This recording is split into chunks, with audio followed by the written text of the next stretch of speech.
Good morning dear students, कैसे हैं आप सब। आइए आज हम पढ़ते हैं हमारा हिंदी व्याकरण का पाठ 5 संज्ञा।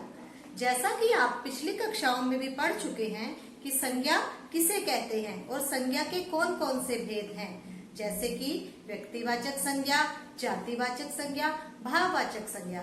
तो आज हम संज्ञा के बारे में विस्तार से जानकारी प्राप्त करेंगे। तो आइए हम पाठ पढ़ना शुरू करते हैं।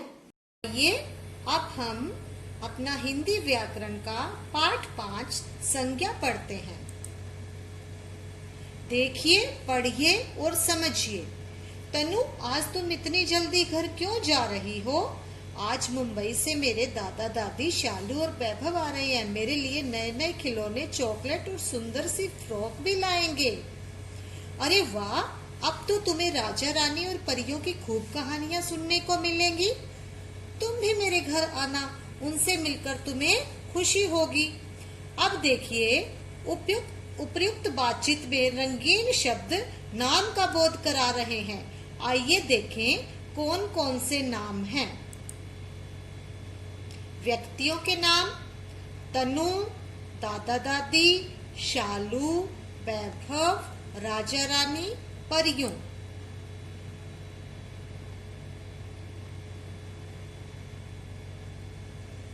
स्थानों के नाम: मुंबई, घर। वस्तुओं के नाम: खिलौने, चॉकलेट, फ्रॉक। जो इन्होंने यहाँ पर तनु ने बातचीत की है, उसमें जो व्यक्ति, स्थान और वस्तुओं के नाम हैं वो आप पढ़ सकते हैं, जो जो नाम आए हैं।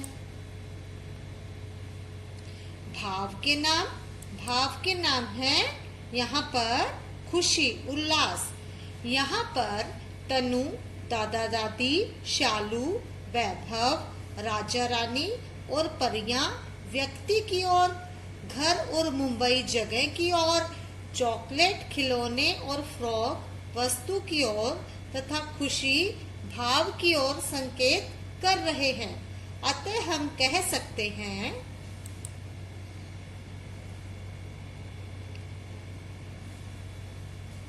किसी व्यक्ति, वस्तु, स्थान, भाव आदि का बोध कराने वाले शब्दों को संज्ञा कहते हैं।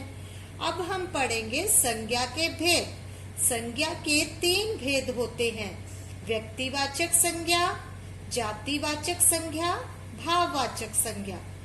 सबसे पहले हम पढ़ेंगे व्यक्तिवाचक संज्ञा।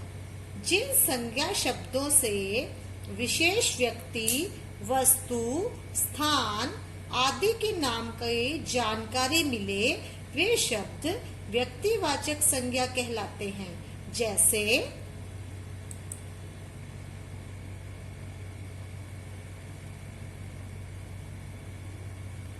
वरुण, आज भारत और ऑस्ट्रेलिया के बीच क्रिकेट मैच है। हाँ, मुझे तो विराट कोहली की बल्लेबाजी देखने में बहुत मजा आता है। वैसे ये क्रिकेट मैच कहाँ खेला जाएगा? यह मैच दिल्ली में खेला जाएगा। इस बातचीत में वरुण विराट कोहली विशेष व्यक्ति का नाम बता रहे हैं, भारत और ऑस्ट्रेलिया विशेष देश का नाम बता रहे हैं तथा दिल्ली शब्द विशेष शहर का नाम बता रहा है। ऐसे शब्दों को ही व्यक्तिवाचक संज्ञा कहते हैं।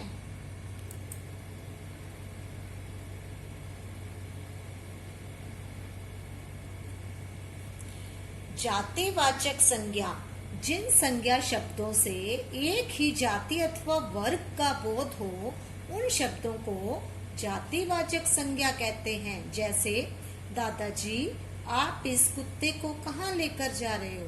मैं इसे डॉक्टर से दिखाने लेके जा रहा हूँ। क्यों, इसे क्या हो गया?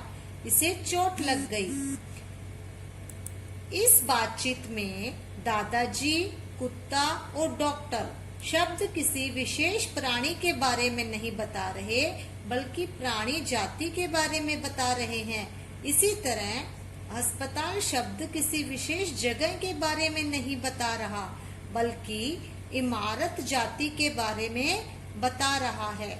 ऐसे शब्दों को ही जातिवाचक संज्ञा कहते हैं।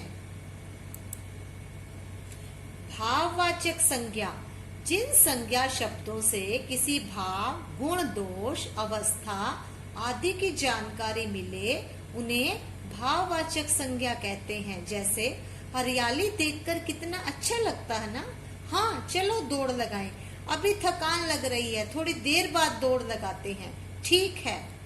ऊपर की गई बातचीत में हरियाली, दौड़ और थकान शब्द भाववाचक संज्ञा है। भाव को महसूस किया जा सकता है, छुआ नहीं जा सकता। संज्ञा के अन्य भेद। कुछ विद्वान संज्ञा के दो भेदों और मानते हैं, द्रव्यवाचक संज्ञा, समुदायवाचक संज्ञा।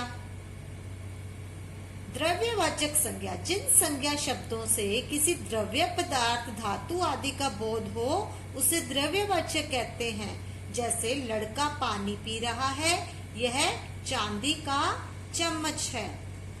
समुदायवाचक संज्ञा, जिन संज्ञा शब्दों से किसी समुदाय या समूह का बोध हो उन्हें समुदायवाचक संज्ञा कहते हैं। जैसे सड़क पर भीड़ लगी है, सैनिकों की टोली मार्च कर रही है। जातिवाचक संज्ञा, सर्वनाम, विशेषण तथा क्रिया शब्दों से भाववाचक संज्ञा बनाई जाती है। जातिवाचक संज्ञा से भाववाचक संज्ञा बनाना। सज्जन, भाववाचक संज्ञा क्या बनी? सज्जनता। जातिवाचक संज्ञा वीर, वीरता।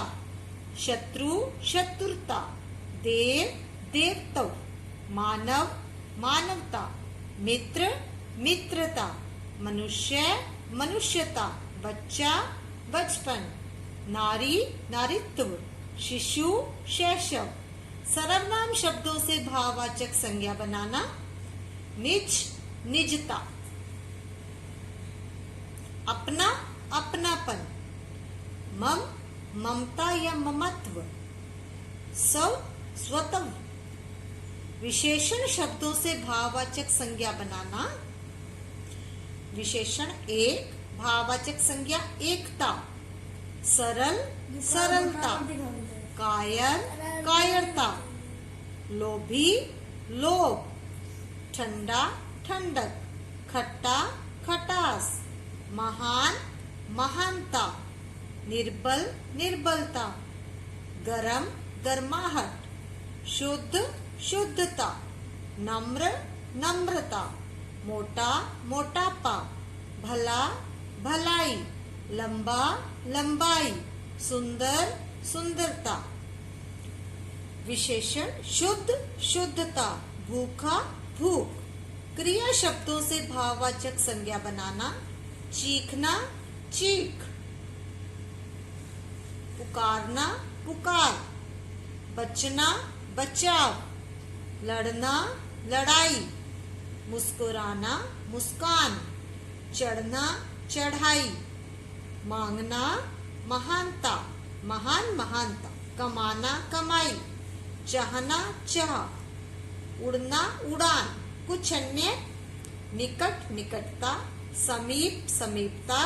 शीघ्र, शीघ्रता। धिक, धिक्कार। अब आइए हम पाठ को दोहराएं।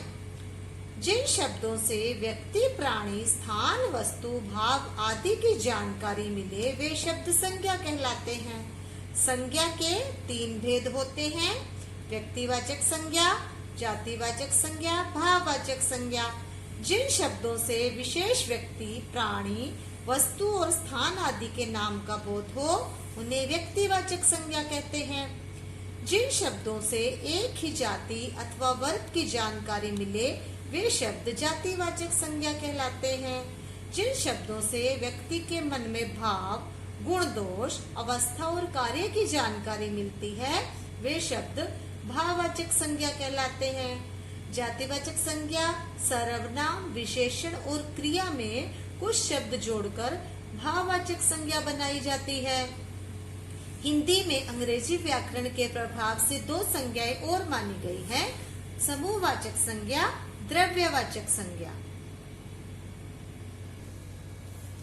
तो बच्चों, ये था हमारा पाठ 5 संज्ञा। मुझे आशा है कि आपको ये पाठ अच्छी तरह से समझ आ गया होगा। इसका अभ्यास कार्य और बुक वर्क आपको मैं जल्द ही PDF के माध्यम से उपलब्ध करवा दूंगी। धन्यवाद।